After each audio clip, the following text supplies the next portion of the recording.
Get بند کرنے کے بعد گارڈ اس کی پیچھے آیا تھا۔ کیا ہوا؟ آر جے نے رک کر پوچھا تھا۔ کچھ نہیں، گارڈ نے جواب دیا۔ اس کے چہرے کے رنگ اڑے ہوئے تھے۔ آر جے سر جھٹک کر اندر چلا گیا تھا، جبکہ گارڈ نے کانپتے ہاتھوں سے جیب سے موبائل نکال کر کسی کا نمبر ملایا تھا۔ آر جے جیسے ہی لاؤنج میں آیا تھا، اسے گھر میں ایک غیر معمولی سا احساس ہوا تھا۔ لاؤنج میں صوفے پر کچھ کپڑے بکھرے پڑے تھے۔ اچانک اس کے دماغ میں خطرے کی گھنٹی بجی تھی۔ گارڈ اس کے پیچھے پیچھے لاؤنج میں داخل ہوا تھا۔ یہ کپڑے کس کے پڑے ہیں اور غلام دین کہاں ہے؟ آر جے نے سخت سے لہجے میں پوچھا تھا۔ وہ صاحب جی، گارڈ کی آواز کانپ رہی تھی۔ اچانک سیڑھیوں کے ساتھ والے گیسٹ روم سے آوازیں آنا شروع ہوئی تھیں۔ آر جے فوراً کمرے کی طرف بڑھا تھا۔ اس نے ایک جھٹکے سے کمرے کا دروازہ کھولا تھا۔ اندر کا منظر دیکھ کر آر جے کے ہوش اڑ گئے تھے۔ اس کا ایک سکول کا دوست احمد، جو اب ایک مدرسے میں قاری کا فریضہ دے رہا تھا، ایک لڑکی کے ساتھ ناقابل بیان حالت میں موجود تھا۔ آر جے نے جھٹکے سے دروازہ بند کیا تھا۔ اسے اندازہ نہیں تھا کہ ایسا بھی کچھ اس کی غیر موجودگی میں اس کے گھر میں ہوتا تھا۔ اس نے کھا جانے والی نظروں سے گارڈ کو گھورا تھا۔ معاف کر دیں صاحب، غلطی ہو گئی۔ گارڈ کے چہرے پر پسینہ واضح چمک رہا تھا۔ اس کا پورا وجود کانپ رہا تھا۔ اندر موجود لوگوں کی حالت بھی گارڈ سے کم نہیں تھی۔ آر جے ناگواری سے ایک نظر گارڈ اور کمرے پر ڈالتا اوپر اپنے کمرے کی طرف بڑھ گیا تھا۔ وہ 10 سال کا تھا جب عائشہ جبیل یعنی اس کی ماں دنیا چھوڑ گئی تھی۔ ظالم سماج کی کڑی دھوپ میں وہ اس کے لیے ایک محفوظ پناہ تھی۔ وہ رویا نہیں تھا، ایک بھی آنسو اس کی آنکھ سے نہیں ٹپکا تھا۔ سید جبیل اپنی محبوبہ بیوی کی وفات پر ٹوٹ گئے تھے۔ حشام بہت رویا تھا۔ بی جان کو یقین نہیں آیا تھا کہ ان کی جان سے پیاری دیورانی دنیا چھوڑ گئی تھی۔ رات کو پوری حویلی میں شور پھیل گیا تھا۔ آر جے غائب تھا۔ سید خاندان کے افراد اور ملازمین نے اسے ہر جگہ ڈھونڈا تھا، اور پر وہ اپنی ماں کی قبر پر بیٹھا ملا تھا۔ یہ سلسلہ رکا نہیں تھا، ہر رات یہی ہونے لگا تھا۔ تھک ہار کر جبیل خاندان نے اسے امریکہ اس کے ننھیال بھیج دیا تھا۔ 2 سال بعد وہ وہاں سے واپس آیا تھا اور اسے ایک رات عائشہ جبیل کی قبر کھودتے پکڑا گیا تھا۔ سید جبیل نے پہلی بار اپنے لاڈلے بیٹے کے منہ پر تھپڑ مارا تھا۔ کچھ دن رہنے کے بعد اسے دوبارہ واپس امریکہ بھیج دیا گیا تھا۔ وہاں سکول میں اسے احمد ملا تھا، جو اس سے 1 سال سینئر تھا۔ دونوں میں کافی حد تک دوستی ہو گئی تھی۔ اچانک احمد کی توجہ دین کی طرف مبذول ہو گئی تھی۔ وہ امریکہ سے واپس آ گیا تھا اور ایک مدرسے میں پڑھنا شروع کر دیا تھا۔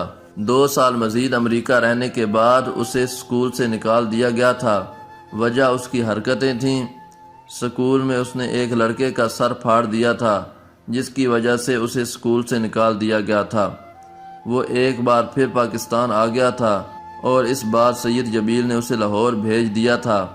یہ ان کی اچھی قسمت تھی یا خود آر جے کی، اسے لاہور راس آ گیا تھا۔ وہ کمرے میں آنے کے بعد دھپ سے بیٹھ گیا تھا۔ اس کا دماغ گھما ہوا تھا۔ اسے یقین نہیں آ رہا تھا کہ ابھی جو نیچے کمرے میں اس نے دیکھا وہ ایک حقیقت تھی، ایک بری حقیقت۔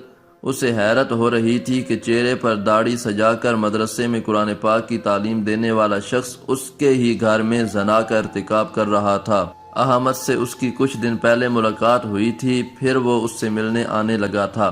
اسے اس وقت مسلمانوں سے انتہا کی نفرت محسوس ہو رہی تھی۔ آر جے نے بیڈ پر رکھے اس چھوٹے سے شاپنگ بیگ سے وہ فوٹو فریم نکالا جو اسے مرتضیٰ نے دیا تھا۔ یہ سارے مسلمان ایسے ہی ہوتے ہیں، منافق پارسائی کے لباس میں انتہائی غلیظ، اور حانم بھی ایسی ہی تھی۔ اسے تصویر میں موجود حانم کا وجود زہر لگ رہا تھا۔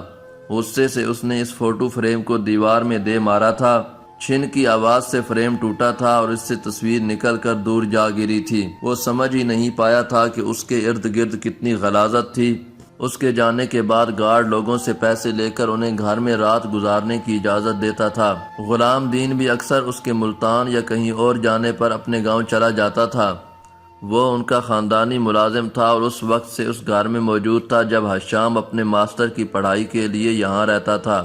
وہ ایک وفادار ملازم تھا اور گارڈ کا تو اسے آج پتہ چلا تھا۔ اگر وہ آج گھر نہ آتا تو کبھی جان ہی نہ پاتا کہ اس کی غیر موجودگی میں گھر میں کیا کیا ہوتا تھا، اور مجھے دنیا میں تمہاری روح سے زیادہ غلاظت میں لپٹی روح کسی اور کی نظر نہیں آئی۔ ام حانم کے الفاظ اس کی سماعت میں گونجے تھے۔ آرجے نے بے ساختہ اپنے سر کو دونوں ہاتھوں سے تھاما تھا۔ آج صبح سے اس کی طبیعت ٹھیک نہیں تھی۔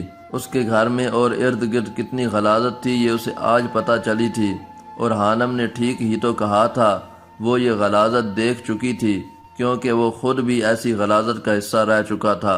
رات 11 بجے کا وقت تھا جب ایلا اسے کمرے سے نکال کر لائی تھی۔ کیا بات ہے ایلا، سب ٹھیک ہے نا؟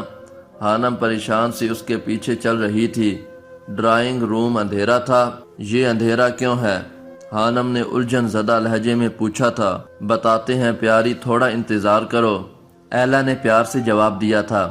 کچھ پل کے بعد اچانک سے پورا گھر روشنیوں میں نہا گیا تھا۔ Happy birthday to you dear حانم، ماہی کی آواز نے اسے چونکا دیا تھا۔ اتنا خوبصورت کیک، کینڈل لائٹس، حانم حیرت سے سب دیکھ رہی تھی۔ اسے یاد بھی نہیں تھا کہ آج اس کی سالگرہ تھی۔ جب بھی ان تینوں بہن بھائیوں میں سے کسی کی سالگرہ ہوتی تھی وہ سب مل کر گھر میں ہی کیک بنانے کی کوشش کرتے تھے۔ ماضی کو یاد کر کے حانم کی آنکھیں نم ہوئی تھیں۔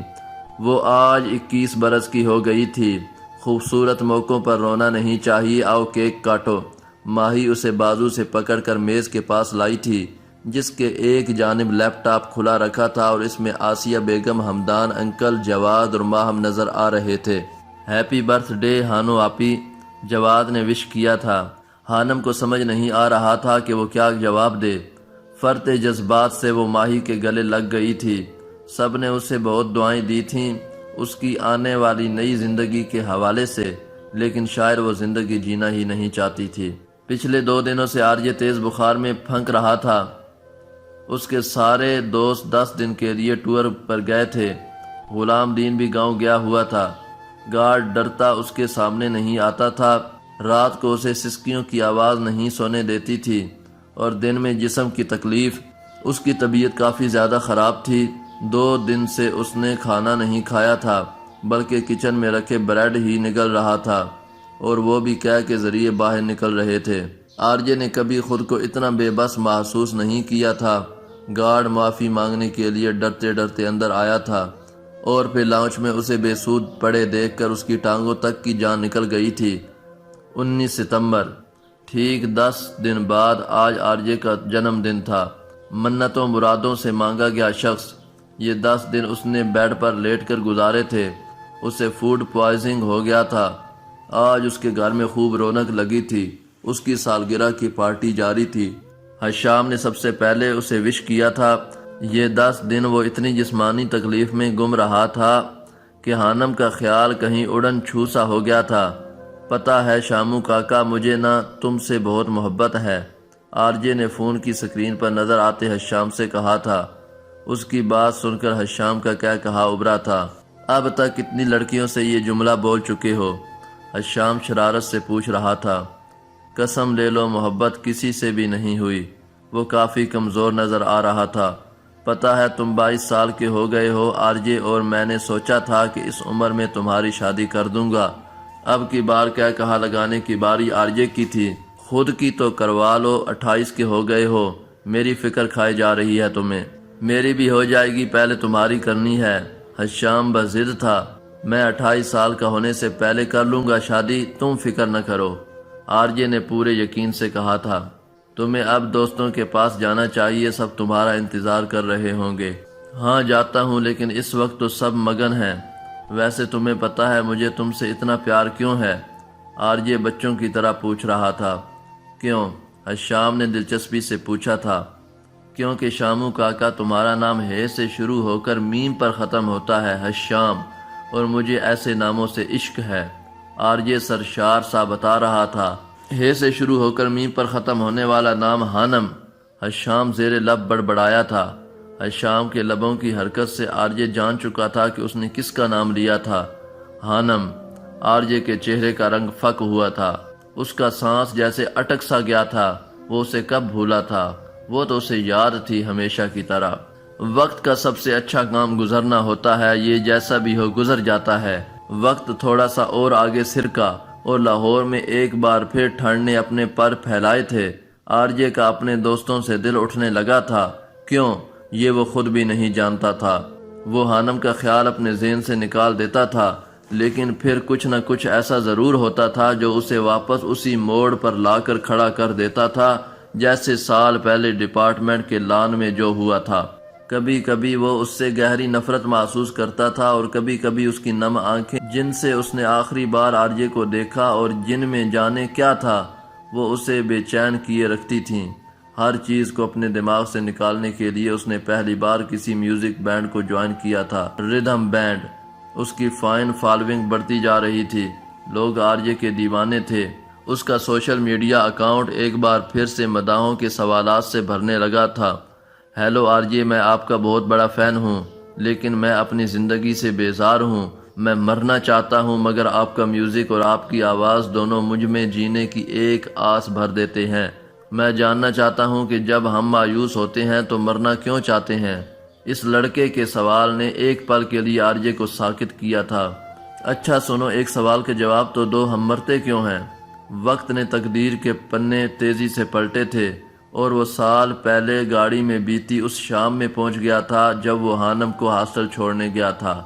اس کے سوال کرنے پر وہ خاموش رہی تھی۔ بتاؤ نا، تم جی کیوں رہے ہو؟ حانم نے چہرہ اس کی جانب موڑتے ہوئے نہایت سپاٹ لہجے میں پوچھا تھا۔ وہ اس لیے کہ آرجے ایک پل کو رکا تھا، حانم نے پوچھا تھا، لیکن آرجے سے کوئی جواب نہیں بن پایا تھا۔ پہلے یہ تو جان لو کہ تم جی کیوں رہے ہو، تمہارے زندہ ہونے کی وجہ کیا ہے؟ موت پر بعد میں جانا آرجے، وہ سخت سے لہجے میں کہتی چہرہ دوبارہ اپنی جانب والے شیشے کی طرف موڑ چکی تھی۔ آرجے ایک پل کے لیے اس کی حاضر دماغی پر دنگ رہ گیا تھا۔ چلو یہ تو بتا دو، ہم مرنے کے بعد کہاں جائیں گے؟ تمہارا اسلام اس بارے میں کیا کہتا ہے؟ خاص طور پر میں کہاں جاؤں گا؟ وہ اسے زج کر رہا تھا۔ مجھے نہیں پتا، حانم نے دو ٹوک جواب دیا تھا۔ کمال ہے تمہیں نہیں پتا، تمہیں؟ یہ تو غضب ہو گیا۔ آرجے نے حیرت سے ایسے آنکھیں پھیلائی تھیں جیسے پتا نہیں حانم نے کتنا بڑا گناہ کر دیا ہو۔ تم پیدا ہونے سے پہلے کہاں تھے؟ وہ ایک بار پھر ناگواری سے پوچھ رہی تھی۔ آرجے کی ہنسی کو ایک دم بریک سی لگی تھی، وہ خاموش ہو گیا تھا۔ وہ لڑکی اسے اس کے سوالوں میں الجھاتی تھی۔ میں نہیں جانتا، وہ صاف گوئی سے بولا تھا۔ جب تم یہ نہیں جانتے کہ پیدا ہونے سے پہلے کہاں تھے تو میں کیسے بتاؤں کہ تم مرنے کے بعد کہاں جاؤ گے؟ حانم کا لہجہ کاٹ دار تھا۔ ٹھیک کہا تم نے، یہ تو میں نے سوچا ہی نہیں تھا۔ وہ جیسے اس کی بات پر قائل نظر آ رہا تھا۔ اچھا اپنا بتاؤ، تم کہاں جاؤ گی مرنے کے بعد؟ یہ تو طے تھا کہ وہ اسے ہاسٹل تک چھوڑنے کے بدلے میں اسے کافی بھاری سزائیں دے رہا تھا۔ انشاءاللہ جنت میں، حانم نے پر اعتمادی سے جواب دیا تھا۔ اس بار چوکنے کی باری آرجے کی تھی۔ اس کا حانم کے جواب پر کیا کہا ابھرا تھا۔ واہ بھائی، اتنا یقین! خود جنت میں جاؤ گی اور مجھے کیا جہنم میں بھیجنے کا ارادہ ہے؟ ہاں۔ حانم کے برجستہ جواب پر وہ کافی دیر تک ہنستا رہا تھا۔ اف اف، اتنی پکی دشمنی! ویسے ایک بات یاد رکھنا، تم جنت میں جاؤ گی تو میں بھی جنت میں تمہارے پیچھے ہی آؤں گا۔ آخر ایک تم ہی میرے سوالات کو سمجھتے ہوئے لاجک سے مجھے قائل کرنے کی کوشش کرتی ہو۔ اب جہنم میں تو مجھے تمہارے جیسا ملے گا نہیں، تو جنت میں جانا پڑے گا نا مجھے، وہ معصومیت سے کہہ رہا تھا۔ حانم خاموش رہی تھی۔ ویسے 5 فٹ 4 انچ ماننا پڑے گا، تمہارا دماغ کافی تیز چلتا ہے۔ اپنے کر پر کیے گئے کمنٹ پر حانم نے کھا جانے والی نظروں سے اسے گھورا تھا اور اس کا یوں گھورنا آرجے کو کہے لگانے پر مجبور کرتا تھا۔ ایک جاندار سی مسکراہٹ اس کے لبوں پر پھیل گئی تھی۔ وہ ماضی سے ایک دم حال میں واپس آیا تھا۔ حانم نہیں تھی، وہ جا چکی تھی، اس کی دنیا سے بہت دور۔ ایک پل کے لیے آرجے کا دل اسے دیکھنے کو تڑپا تھا۔ مسکراہٹ کہیں غائب ہوئی تھی اور اس کی جگہ چہرے پر نہ جانے اذیت سی کیوں پھیل گئی تھی۔ اس نے کچھ سوچتے ہوئے اپنے سامنے رکھے لیپ ٹاپ پر سوشل میڈیا اکاؤنٹ کھولنے کے بعد اس کا نام لکھ کر سرچ کیا تھا۔ وہ خود نہیں جانتا تھا وہ یہ کیوں کر رہا تھا۔ حانم، اس کی پروفائل آرجے کے سامنے تھی۔ تقریباً 10 ماہ پہلے کی اپ ڈیٹ تھی۔ پچھلے 10 ماہ سے اس کا اکاؤنٹ بند پڑا تھا۔ آرجے کے اندر کچھ ہو رہا تھا۔ ایک بے چینی سی اس کے اندر پھیل گئی تھی۔ جس دن ہر ذی روح کو زندہ کیا جائے گا اور مردوں کو قبروں سے اٹھایا جائے گا نا، میری دعا ہے کہ ہمارا اس دن بھی سامنا نہ ہو۔ وہ اپنی بات میں سچی ثابت ہوئی تھی۔ تقریباً 1 سال سے آرجے نے اسے نہیں دیکھا تھا۔ وہ سمجھ نہیں پا رہا تھا کہ وہ دعا کر کے گئی تھی یا آرجے کو بد دعا دے کر گئی تھی۔ تم جس طرح چاہو زندگی بسر کرو، میں تمہارے راستے میں رکاوٹ نہیں ڈالوں گی، مگر میں صرف ایک بات چاہتی ہوں، ذرا اچھی طرح خیال رکھنا کہ کن لوگوں سے بات کرنی ہے کن سے نہیں۔ ہمیشہ لوگوں سے ڈرتے رہنا، وہ ایک دوسرے سے نفرت کرتے ہیں، ان کی زندگی لالچ اور حسد میں گزرتی ہے، وہ ایک دوسرے کو تکلیف پہنچا کر خوش ہوتے ہیں۔ ایک بار تم انہیں ان کی اصلی شکل دکھا دو، ان پر الزام لگا دو، پھر دیکھو وہ تم سے کتنی نفرت کرنے لگیں گے اور تمہیں ختم کرنے پر تل جائیں گے۔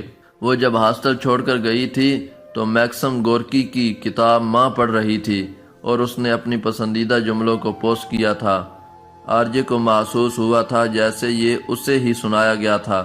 ہانم نے اس کی ذات پر بات کرنے کی ہمت کی تھی اور بدلے میں آرجے نے اس کا منہ بند کر دیا تھا ہمیشہ کے لیے۔ یہ چند جملے سطر سطر سچائی لیے ہوئے تھے۔ اس کی بے چینی میں مزید اضافہ ہوا تھا۔ وہ کچھ سوچ کر اپنی نرم و ملائم بیٹ سے نیچے اترا تھا۔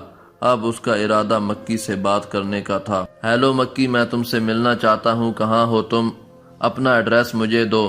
آرجے نے مکی کو فون کیا تھا۔ لیکن میں تم سے نہیں ملنا چاہتا اور میں لاہور یا ملتان میں نہیں ہوں، مکی نے سختی سے جواب دیا تھا۔ لیکن مجھے تم سے ملنا ہے لازمی، میں جانتا ہوں تم اسلام آباد میں ہو، میں اسی طرف آ رہا ہوں، اپنا ایڈریس دو۔ لیکن مجھے تم سے نہیں ملنا، کہا نا مجھے تم سے ملنا ہے، یو ایڈیٹ، تمہیں سمجھ کیوں نہیں آ رہا؟ وہ گاڑی چلاتے ہوئے اتنی زور سے چلایا تھا کہ دوسری طرف موجود مکی ڈر گیا تھا۔ آج کافی دنوں بعد اسے ہلاکو خان کی اولاد آرجے کی جھلک نظر آ رہی تھی۔ مجھے ہانم کے متعلق بات کرنی ہے، آرجے نے خود پر قابو پاتے ہوئے کہا تھا۔ مکی اس کی بات سن کر چونکا تھا اور پھر کچھ دیر بعد اس نے آرجے کو ایڈریس بتا دیا تھا۔ وہ اپارٹمنٹ کے پیچھے جانب بنائے گئے لان میں بیٹھی تھی۔ یہاں ماہی اور ایلا نے کافی پودے لگائے ہوئے تھے۔ لان زیادہ بڑا نہیں تھا، لیکن ہانم کو یہاں پر پودوں اور پرندوں کی چہچہاہٹ کے درمیان بیٹھنا اچھا لگتا تھا۔ ٹھنڈی ہوائیں سرن سرن کرتی جب اس کے سنہری بالوں سے ٹکرا کر انہیں پیچھے کی جانب اڑاتی تھیں تو اسے خوشگواریت کا احساس ہوتا تھا۔ اس کی گرے آنکھوں میں پھیلی نمی ہر چیز کو دھندلا جانے پر مجبور کر دیتی تھی۔ کیا تمہیں ہمیشہ سے اکیلے بیٹھنا پسند ہے؟ یہ مسز سٹیفن تھیں جو ایک سائیکالوجسٹ تھیں، لیکن ہانم نہیں جانتی تھی۔ اسے لوسی ماں نے مسز سٹیفن کا تعارف اپنی دوست کی حیثیت سے کروایا تھا۔ نہیں، ہمیشہ سے نہیں، لیکن اب لگتا ہے، ہانم نے کھلے آسمان کو تکتے ہوئے جواب دیا تھا، اور اس کی وجہ؟ مسز سٹیفن نے گہری نظریں اس کے چہرے پر جماتے ہوئے پوچھا تھا۔ کچھ خاص نہیں، بس انسان کی دلچسپی کبھی ایک چیز سے ختم ہو کر دوسری میں شروع ہو جاتی ہے، اور یہ ایک قدرتی بات ہے۔ زندگی سے بیزار نظر آتی ہو؟ نہیں تو زندگی سے بیزار لوگ تو مرنے کی کوشش کرتے ہیں، جبکہ میں تو جیے جا رہی ہوں۔ باتوں میں الجھانا آتا ہے تمہیں؟ مسز سٹیفن مسکرا دی تھیں۔ کیا واقعی؟ ہانم نے حیرت سے پوچھا تھا۔ ہاں، اور مجھے ایسے لوگ بہت پسند ہیں جن کے پاس باتوں میں الجھانے کا ہنر ہو، تو آج سے ہم دوست ہوئے۔ مسز سٹیفن ایک 35 سالہ خوبصورت سی عورت تھی جو اس وقت اپنے پیشہ ورانہ انداز میں مسکراتی نظر آ رہی تھیں۔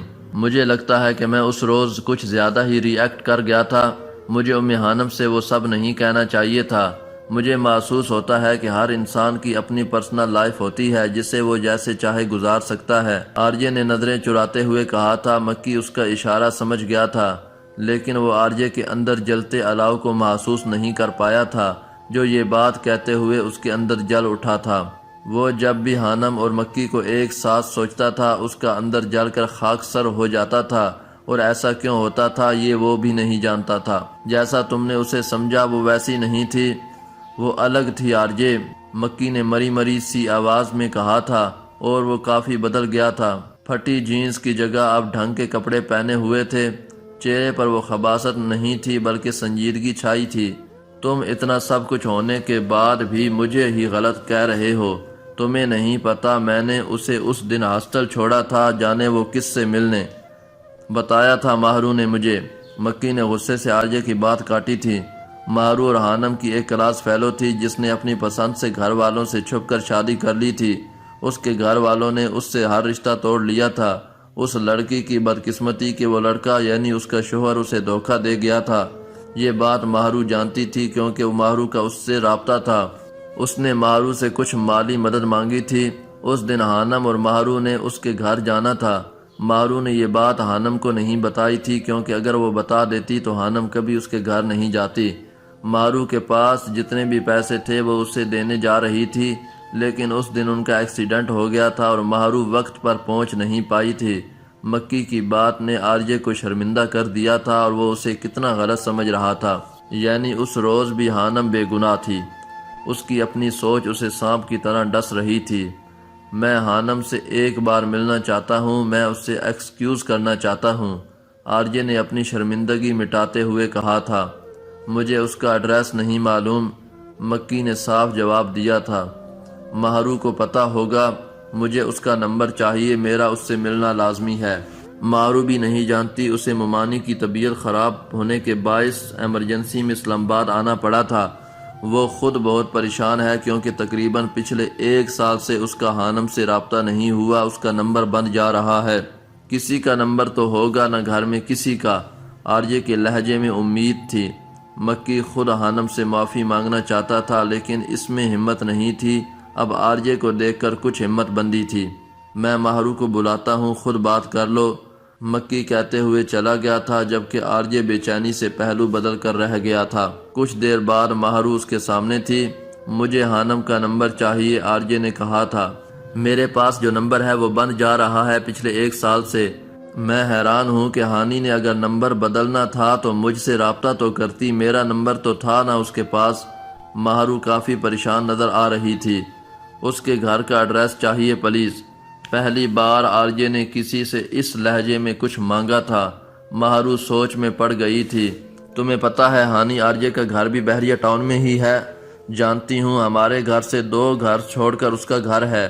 کیا واقعی؟ ماہرو کے لیے یہ دھماکہ تھا۔ کبھی ملاقات نہیں ہوئی؟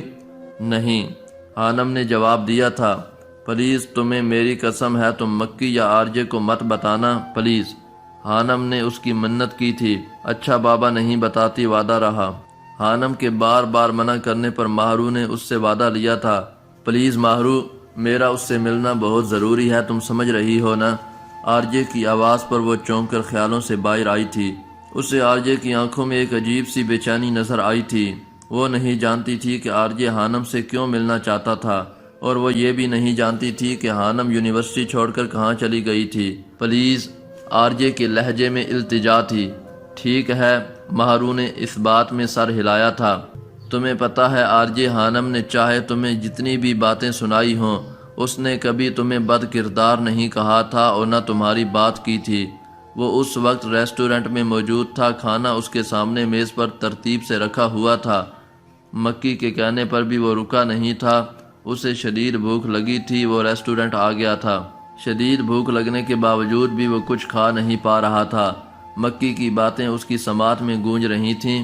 اس نے تمہیں شیطان تمہاری سوچ اور گھٹیا تمہاری باتوں کی وجہ سے کہا تھا، لیکن کبھی تمہارے ملحد ہونے کے باوجود تمہیں کم تر نہیں سمجھا تھا۔ اس نے 1 چمچ چاول کھائے تھے جبکہ دوسرا چمچ وہ منہ تک بھی نہیں لے کر گیا تھا۔ اس کا دل اچاٹ ہو گیا تھا۔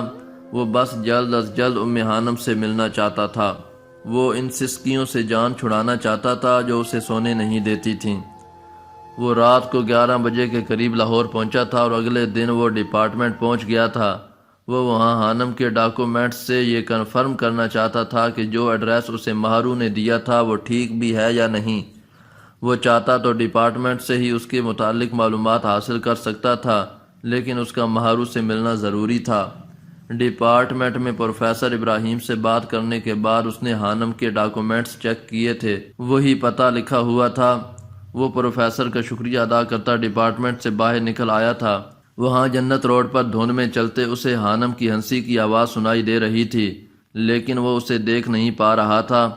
اسی جنت روڈ پر وہ کھلکھلاتی تھی اور اسی روڈ پر آرجے نے اسے جہنم جیسی آگ میں دھکیل دیا تھا۔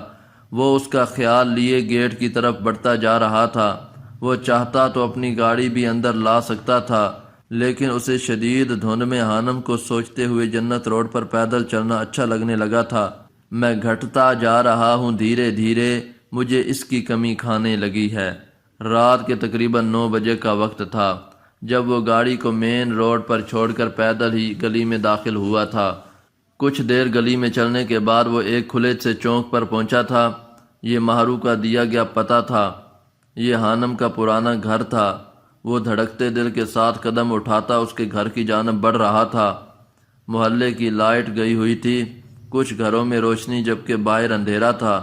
وہ جیسے جیسے گھر کے قریب پہنچ رہا تھا اس کی ٹانگوں کی جان نکلتی جا رہی تھی۔